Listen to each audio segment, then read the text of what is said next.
ನೋಡಿ X square minus 7x minus 30 = 0 ಈ ವರ್ಗ ಸಮೀಕರಣದ ಮೂಲಗಳು ಯಾವುವು ಅಂತ ಕೇಳ್ತಿದ್ದಾನೆ. ಹಾಗಾದರೆ ಈ ಮೂಲಗಳನ್ನು ಕಂಡುಹಿಡಿಯಬೇಕಂದ್ರೆ ಎರಡು ಪದಗಳ ಗುಣಲಬ್ಧ -30 ಅಂದರೆ ಒಂದು ಪ್ಲಸ್ ಆಗಿರುತ್ತದೆ, ಇನ್ನೊಂದು ಮೈನಸ್ ಆಗಿರುತ್ತದೆ. ಸೊ ಎರಡು ಚಿಹ್ನೆ ಬೇರೆ ಬೇರೆ ಆದಾಗ ವ್ಯತ್ಯಾಸ ಮಾಡಬೇಕು. ವ್ಯತ್ಯಾಸ 7 ಇದೆ.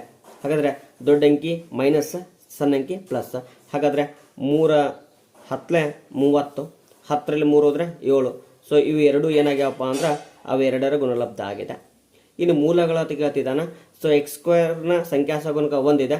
ಸೊ ಆ 1ರಿಂದ ಚಿಹ್ನೆಯನ್ನು ಬದಲಾವಣೆ ಮಾಡಿ ಗುಣಾಕಾರ ಇದು ಏನು ಮಾಡಿರಿ, ಭಾಗಾಕಾರ ಮಾಡಿಬಿಟ್ರಿ. ಸೊ ಅವಾಗ ನಮ್ಗೆ ಏನು ಸಿಗ್ತದೆ, ಮೂಲಗಳು ಸಿಗ್ತಾ ಇದೆ. ಹಾಗಾದರೆ x = -3 ಮತ್ತು 10.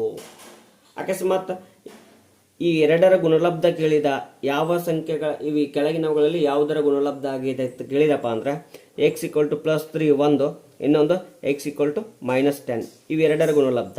ಇದು ಹಾಗೆ ಇಟ್ಕೊಂಡು x ಮುಂದ್ಗಡೆ ಇಟ್ಕೊಂಡ್ಬಿಡ್ಬೇಕು.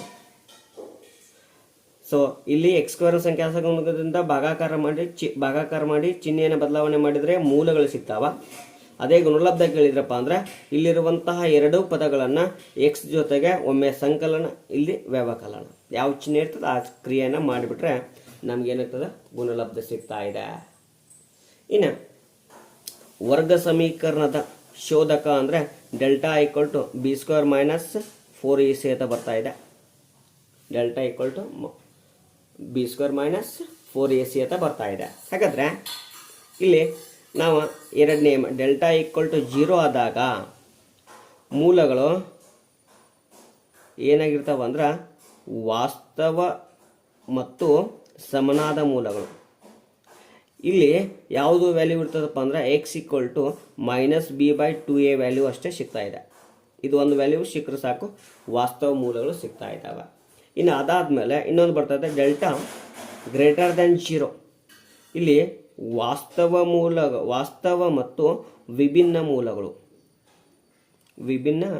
ಮೂಲಗಳು ಅಂದ್ರೆ ಇಲ್ಲಿ ಏನಾಗಿರ್ತದಪ್ಪ ಅಂದ್ರೆ 0ಗಿಂತ ಹೆಚ್ಚು ಸಂಖ್ಯೆಗಳನ್ನು ಹೊಂದಿರ್ತದೆ. ಧನಾತ್ಮಕ ಸಂಖ್ಯೆಗಳು ಮಾತ್ರ ಇರ್ತಾ ಇದ್ದಾವೆ. ಅದಾದಮೇಲೆ ಡೆಲ್ಟಾ <0 ಇಲ್ಲಿ ಊಹಾ ಮೂಲಗಳು ಅಂದರೆ ಏನಪ್ಪ ಅಂದರೆ ಯಾವುದೇ ವರ್ಗಮೂಲ ಸಿಗದೆ √11 ಮೈನಸ್ ಬಿದು ಏನರ ಒಂದು ವ್ಯಾಲ್ಯೂ ಇರ್ತದೆ, ±2 ಎ ವ್ಯಾಲ್ಯೂ ಒಂದು ಇರ್ತದೆ. ಈ ರೀತಿ ಅಂದರೆ ಇಲ್ಲಿ ವರ್ಗಮೂಲ ಸಿಗದೇ ಇರುವಂತಹ ಪೊಸಿಷನ್ ಇತ್ತು ಅಂದರೆ ಅದಕ್ಕೆ ಊಹಾ ಮೂಲಗಳು ಅಂತ ಕರೀತಿದ್ದೇವೆ. ಸೊ ಈ ರೀತಿಯಾಗಿ ವರ್ಗ ಸಮೀಕರಣದ ಮೇಲೆ ಟಿ ಟಿಯಲ್ಲೂ ಕೂಡ ಒಂದು ಪ್ರಶ್ನೆ ಏನಪ್ಪ ಅಂದರೆ ಕಂಪಲ್ಸರಿ ಬರ್ತಾ ಇದೆ.